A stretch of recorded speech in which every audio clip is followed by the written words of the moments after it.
Right, welcome ladies and gents. It's seemingly confirmed now that Warner Brothers is going to sell not only Warner Brothers, but also DC. At least elements of the company. This comes to us from Variety. This has long been rumoured. A lot of people thought this. Mainly because of the sheer volume of characters that were being put into Superman Legacy. It looked like a proof of concept. Not only that, there's Joker 2, trying to get Tom Cruise, loads and loads and loads of individuals which bolster the company, and they're spending money which, technically speaking, they don't currently actually have, to make everything appear much, much larger, more lucrative, a much better deal to be sold onwards. And that could actually be happening very, very, very soon. But we've got confirmation of this courtesy of Variety, basically. So, once again, mainstream media is saying what we've been saying for a little while, but they get in there and sort of filling in the blanks. But it is what it is. Hit subscribe if you're new here. We're going to take a look at this today. Turn the bell notifications on and do give the video a like and a share. I will say, fine, I guess. The front runner to purchase looks like NBCUniversal. Universal been doing some okay stuff. Not exceptional, but some okay stuff. So we'll see. We will see. Anyway, let's have a look. So, Warner Brothers spends big. Joker 2 budget hits. $200 million. What? First one was like $90 million. What are you doing? Lady Gaga's $12 million payday. Caught in Tom Cruise, new deal and more. So this is just a big expose, basically. But it's interesting. So it says this. January, we had Michael DeLuca, Pam Abdi coming to London to connect with the new crown jewel of the studio, Tom Cruise.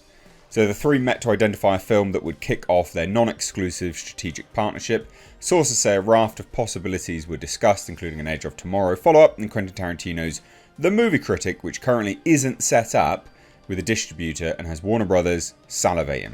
Basically, everyone wants that movie. Because I think that's going to be his last one, if I remember rightly. So, basically, Tom Cruise is the king of studio tentpoles. That's what studios believe. Now, what's going on with this? It came out that he'd like to return to working with auteurs like Paul Thomas Anderson. In fact, he hasn't earned an Oscar nomination for acting since he appeared in Anderson's '99 drama Magnolia, so he wants another Oscar, which makes sense. So that's kind of how they've tried to court him. Tarantino, Cruise could find the rare auteur who marries box office performance and award season heat. So Warner Brothers are like, well, if we can get Tom Cruise and Quentin Tarantino, that we can pair them up, Tom Cruise will be happy, viewers will be happy, we'll be happy, we'll get money. So securing the project won't come cheap. The biggest roadblock for DeLuca and Pam Abdi is potentially Sony. Sources say Sony Pictures chairman Tom Rothman has the edge, having distributed Tarantino's Once Upon a Time in Hollywood. Makes sense. But what's the really interesting thing? Because this is basically just talking about everything that they've got going on, right? And what movies and projects they're looking to grab. That's interesting, but it's not as interesting as the why. So here's the why. The strategy at Warner Brothers right now, and the reason they made some of these big star deals, is they're basically playing with other people's money. They're shopping for Quentin or Cruise with the notion they can use it as a shiny object that is going to be additive when Zaslav sells the company.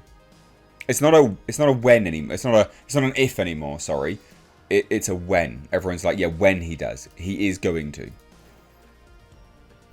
It says this: that time may be approaching. In April, Warner Brothers Discovery can entertain offers to buy, sell, or merge with a studio like NBCUniversal. They've specifically used that name for a reason. As many on the lot believe will happen, that's when the 2-year lockup period expires as part of 2022's deal that united Warner Media and Discovery.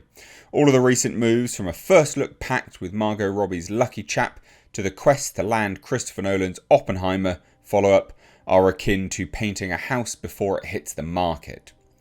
And this one is a splashy renovation, so the budget for Todd Phillips' musical Joker sequel, one of DeLuca and Abdi's first green lights, has ballooned to $200 million. That's ridiculous. Oh, sorry, it had a $60 million budget. What are you doing giving it $140 million more? Joaquin Phoenix is apparently getting $20 million. And Lady Gaga is getting about $12 million. What? I understand Joker did take $1 billion But where's the money strategy? Why do you need $200 million? What are you doing? Unbelievable. Warner apparently lost $40 million on The Colour Purple. Alright then. But anyway, again, this is big spending is essential when releasing movies in theatres, and apparently when you're looking to sell stuff. There's only so much top talent in Hollywood, and it's very competitive and stretched thin because a lot of talent have deals in streaming. If theatrical is going to work, you need the A-listers like Tom and Leo, and Warner Brothers is spending what they need to spend to keep this talent. But executives across town believe Warner's math sometimes doesn't add up, with the studio derided as fiscally irresponsible.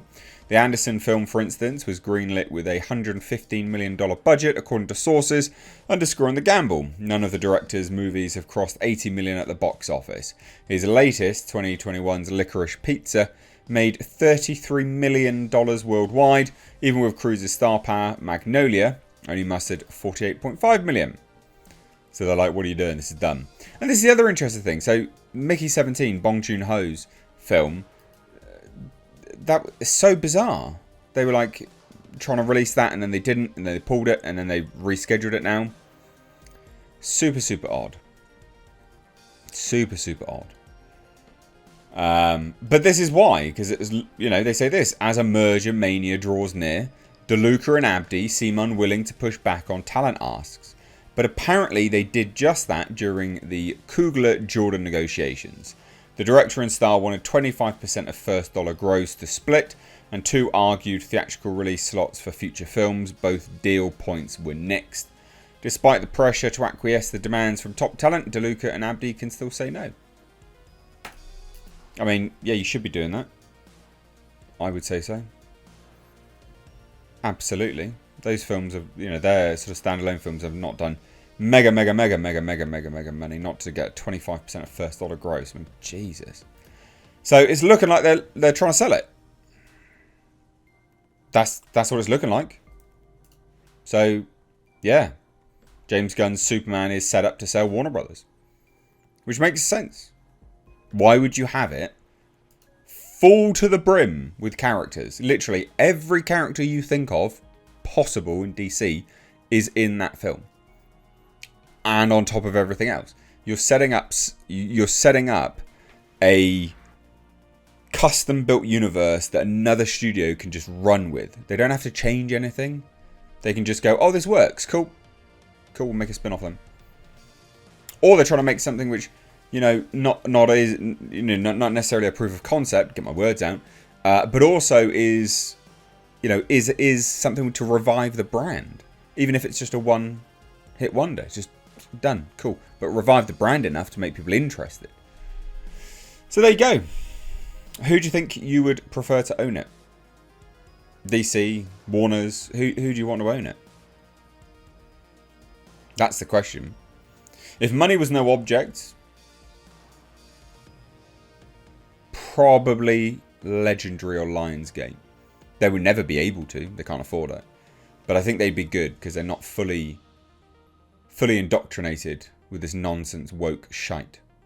But let me know your thoughts down below. Genuinely be interested to hear. It's pretty major stuff. Cheers guys, take care. Bye bye now.